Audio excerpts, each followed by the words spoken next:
Aujourd'hui, je te partage une recette que je ne devrais pas te partager. Pourquoi? Parce qu'en fait, c'est une recette qui est utilisée dans un restaurant. En gros, c'est le beurek feta, mais bon, ma recette, on va dire qu'elle est plus allégée comparée à ce qu'on peut retrouver normalement sur le marché. Donc, pour cette recette, tu auras besoin de feta, donc de la feta soit de vache, de brebis ou de chèvre. Je sais que maintenant, dans les commerces, la feta est mélangée souvent avec vache, chèvre, brebis, chèvre. Choisis la feta que tu apprécies. Moi, personnellement, j'apprécie celle de vache. Il te faudra également du fromage râpé, du yaourt, 2 œufs, de la menthe séchée ou bien de la menthe fraîche, c'est meilleur, mais bon, moi j'avais que de la menthe séchée. Il te faudra des graines de sésame noir ou bien des graines de nigel, du poivre, du lait, de l'huile de tournesol ou bien de colza et de la pâte phyllo. Donc on va commencer par mélanger la farce. Donc dans un premier temps, il faudra casser la feta. Vous pouvez le faire soit à la main, soit avec la fourchette. Puis on vient mettre tout le reste des ingrédients, donc c'est-à-dire la menthe, le poivre, le yaourt, le fromage râpé, et on peut mettre aussi quelques graines à l'intérieur.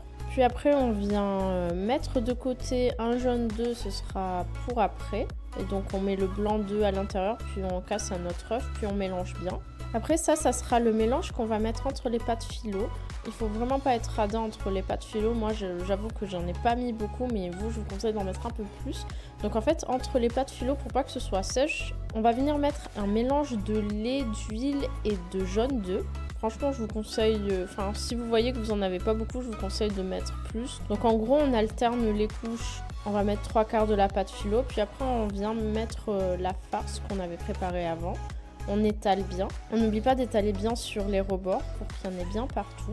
Puis après on referme et on huile tout ça. Puis après on réalterne les couches de pâte phyllo ainsi que le mélange qu'on avait fait auparavant.